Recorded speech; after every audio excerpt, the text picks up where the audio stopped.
ग्रेटेल नाम के भाई बहन अपने पिताजी के साथ एक गांव में रहते थे।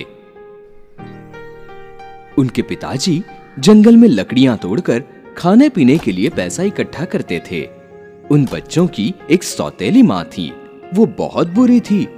वो हमेशा ये बच्चे बहुत खाते हैं ऐसी तकरार उनके पिताजी को करती थी, पर असल में वो बच्चे हमेशा भूखे रहते थे। एक रात ग्रेटेल अपनी सौतेली माँ की बातें सुनती हैं। इन बच्चों को जंगल में ले जाओ, इतने अंदर ले जाओ कि वो कभी वापस ना लौट पाए, और फिर उन्हें वहीं छोड़ दो। उनके जाने से हम सुखी हो जाएंगे। उसके बाद पूरे हफ्ते उनकी माँ की वही बातें ग्रेटेल सुनती रही। हर बार उनके पिताजी उस बात का विरोध करते रहे, पर उनके सभी विरोध असफल होते। ग्रेटेल ने हैंसल को उसने सुनी अपनी माँ की सारी बातें बताई। उस पर हैंसल बोला, फिक्र मत करो, हमें रास्ता जरूर मिलेगा। एक दिन पिताजी ने अपने दोनों बच्चों को पास बुलाया और बोले, हैंसल और ग्रेटेल, आज मेरी तबीयत ठीक नहीं है, इसलिए मेरे साथ जंगल में चलो और लकड़ियां काटकर घर लाने में मेरी मदद करो। पर हैंसल ने तो पूरी तैयारी पहले से ही कर रखी थी। पिताजी के साथ जाने से पहले हैंसल ने सफेद चमचमाते कंचे अपने जेब में भर दिए थे। जैसे जैसे वो तीनों जंगल में अंदर जाते गए, वैसे वैसे एक एक कंचा हैंसल पीछे छोड़ता गया।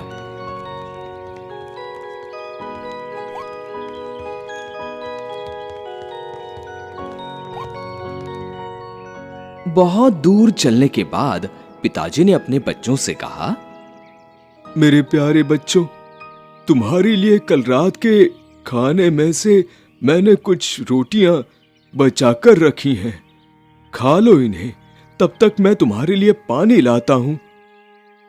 पिताजी के कहने पर दोनों पेड़ के नीचे बैठ गए। रोटी खाते हुए अपने पिताजी का इंतजार कर रहे थे, पर पिताजी वापस नहीं लौटे।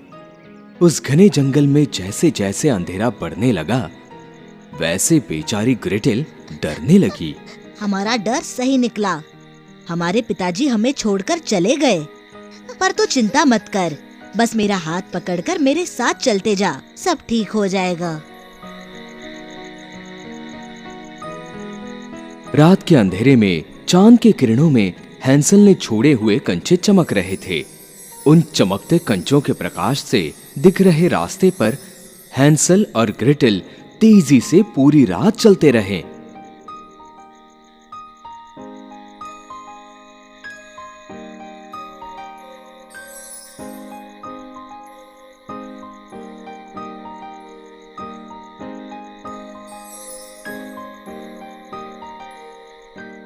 चलते चलते आखिरकार दूसरे दिन सुबह अपने घर पहुंचे। अपने दोनों बच्चों को देखकर खुश हुए पिताजी अपने बच्चों को गले लगाकर प्यार से उन्हें चूमते रहे, पर उन बच्चों को देखते ही उनकी सौतेली माँ ने उसके हाथ में पकड़ा दूध का बर्तन नीचे फेंक दिया और गुस्से से वो अंदर चली गई। दूसरे दिन ग्रेटेल ने अपनी माँ की बातें दोबारा सुनी। पिछली बार आप उन्हें ज्यादा दूर नहीं ले गए थे, पर आप दोबारा ले जाओ, और इस बार उन्हें जंगल में बहुत अंदर छोड़कर आना। हफ्ता भर सौतेली माँ ने पिताजी के पीछे लगकर उन्हें बहुत मानसिक कष्ट पहुंचाए। दूसरे दिन सुबह पिछली बार की तरह पिताजी ने अपने दोनों बच्चों को अपने साथ आने के लिए कहा। हैंसल तैयार था, पर इस बार उसने पिछली बार की तरह कंचे नहीं बल्कि 7 दिनों से बचाई हुई रोटी लेकर निकला, क्योंकि ज्यादा दूर जाने के लिए उसके पास उतने कंचे नहीं थे। इसलिए हैंसल रोटी लेकर निकला। जंगल में आगे आगे बढ़ते हुए हैंसल रोटी के टुकड़े पीछे पीछे फेंकता गया, पर जंगल में रहने वाले पंछियों का ख्याल हैंसल को नहीं आया। जैसे जैसे वो आगे बढ़ता गया, वैसे वैसे वो भूखे पंछी रोटी के टुकड़े खाकर खत्म करने लगे। आखिरकार जंगल के उस घने जगह में पहुंचे जहां सूर्य की किरणें भी नहीं पहुंच सकती। ऐसी अंधेरी जगह में वो आ पहुंचे।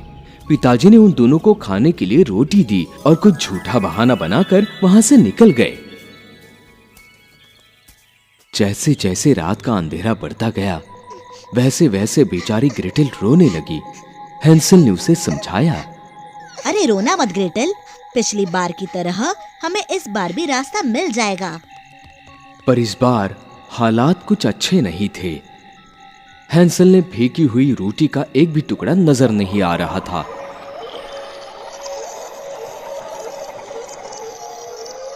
और चांद की किरणें भी बच्चों की तरह कहीं खो गई थी।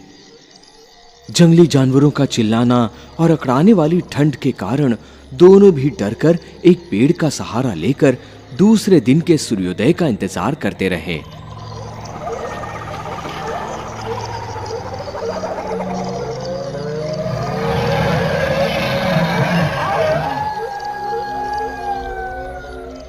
दूसरे दिन सूर्य नारायण के आने पर दोनों अपना रास्ता खोजने निकले।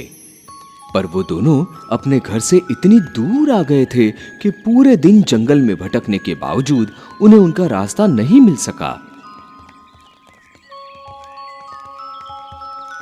अब शाम हो गई थी। हैंसल और ग्रेटेल दोनों भी बहुत थक गए थे। उन्हें भूख भी लगी थी और अंधेरा भी होने लगा था। तभी उन्हें दूर झाड़ियों के बीच से एक सुंदर घर दिखाई दिया।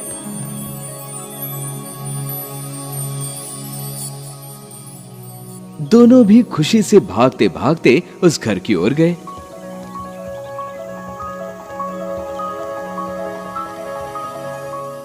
ये देखो ग्रेटेल, ये कोई सामान्य घर नहीं है, ये घर तो चॉकलेट का है। हैंसल ने घर की दीवार का एक टुकड़ा तोड़ा और चखते हुए कहा, वाह, चॉकलेट कितना स्वादिष्ट है। ग्रेटेल ने खिड़की का एक टुकड़ा तोड़ा और कहा। ग्रेटेल ने दरवाजे की कुंडी खाने के लिए हाथ आगे बढ़ाया, तभी अचानक दरवाजा खुल गया और एक अजीबोगरीब दिखने वाली बदसूरत औरत बाहर आ गई। ओह, कितने प्यारे छोटे छोटे बच्चे हैं ये। उसकी कोमल आवाज सुनकर दोनों भी अचंभित रह गए। बच्चों, तुम दोनों अंदर क्यों नहीं आते? मैं तुम्हें कुछ स्वादिष्ट खाना देती हूँ। हाँ। उस औरत का डरावना रूप देखकर पहले से डरे हुए बच्चे उसकी कोमल आवाज सुनकर घर के अंदर चले गए। और पता है आगे क्या हुआ? बच्चों ने घर में पांव रखते ही उस बूढ़ी औरत ने, जो चुड़ैल थी, हैंसल को ताला लगाकर एक पिंजड़े में कैद कर दिया। उसके बाद ग्रेटेल के हाथ को कसकर पकड़कर वो बूढ़ी चुड़ैल बोली, आज से मेरे सारे काम तुम्हें करने होंगे, नहीं किए तो मैं तेरे भाई को खा जाऊंगी। बेचारी ग्रेटेल चुड़ैल के कहने के अनुसार उसके सारे काम करने लगी। दिन रात वो काम करती रही। नदी से पानी लाना, बर्तन मांजना, पोछा करना। भले ही वो चुड़ैल क्रूर और बुरी थी, पर वो उन बच्चों को भूखा नहीं रखती थी। वो हमेशा उन्हें स्वादिष्ट भोजन दिया करती थी। बच्चों का हमेशा इस बात का ताज्जुब होता था। और एक दिन ग्रेटेल को इस बात का जवाब मिल ही गया, जब वो चुड़ैल उसके कमरे में खुद से बातें कर रही थी।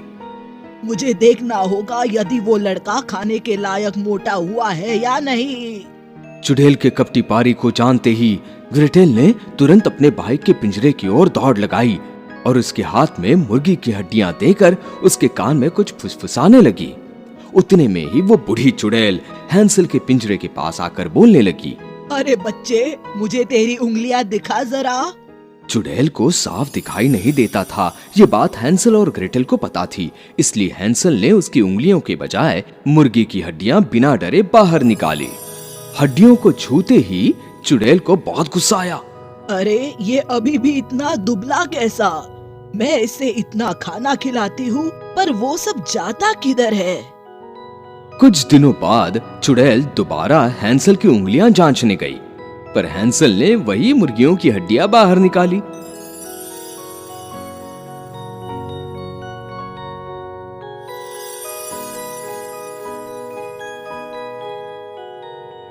और आखिरकार एक दिन चुड़ैल का संयम टूट गया और वो बोली, ए लड़की, जा और ओवन चालू कर। ओवन में डालकर उस लड़के को पकाकर मैं खाऊंगी। ग्रेटेल ने भी उस बूढ़ी चुड़ैल के अनुसार सब कुछ किया, पर चुड़ैल को कहा, मैंने ओवन चालू करने की पूरी कोशिश की, पर कुछ तो गड़बड़ है, ओवन चालू ही नहीं हो रहा। इतना आसान काम भी तू नहीं देख सकती, रुक मैं ही देखती हूँ। बहुत ही उतावली हुई चुड़ैल ग्रेटल को बोलते हुए खुद ओवन में झांकने लगी। तभी ग्रेटल ने बहुत जोर से उस चुड़ैल को पीछे से धक्का दिया। बस उसी वक्त बूढ़ी चुड़ैल गरम ओवन के बीचों बीच जाकर गिरी और ग्रेटल ने तुरंत ओवन का दरवाजा बंद कर दिया। उसके बाद ग्रेटल तुरंत चुड़ैल के कमरे से हैंसल के पिंजरे की चाबी लाने गई। पर देखा तो क्या, वहां सोने का बहुत बड़ा ढेर था। उसने पहले हैंसल को बाहर निकाला और फिर उन दोनों ने एक बड़ी सी बोरी में जितना हो सके उतना सोना भर दिया और दीवार का एक बड़ा सा चॉकलेट का टुकड़ा तोड़कर दोनों ने वो घर छोड़ दिया। बहुत दिनों तक वो दोनों उस जंगल में भटकते रहे और चुड़ैल के घर के दीवार से तोड़े हुए चॉकलेट के टुकड़े खाकर अपनी भूख मिटाते रहे। और अचानक एक दिन उन्हें अपने पिताजी की आवाज सुनाई दी। हैंसल, ग्रेटल, तुम दोनों कहाँ हो? पिताजी की आवाज की ओर बच्चे भागने लगे और अपने पिताजी को कसकर गले लगाया। पिताजी उन्हें बहुत समय तक देखते रहे। मुझे तुम्हारी बहुत याद आती थी बच्चों। मैंने जो भी बुरा बर्ताव किया उसके लिए मुझे माफ कर दो। हम तीनों भी तुम्हारी माँ के पास दोबारा कभी नहीं जाएंगे। हमें अब कभी भी उस घर में जाने की जरूरत नहीं है पिताजी। ग्रेटल ने पिताजी को हंसते हुए जवाब दिया। अब हम अमीर हो गए हैं। ये देखिए हमारे पास कितना सोना है। ऐसा हैंसल ने कहा। उन बच्चों ने अपने पिताजी की मदद से एक बड़ा और सुंदर घर बनाया जिसमें उनकी सौतेली माँ को बिल्कुल जगह नहीं थी। और इस तरह वो तीनों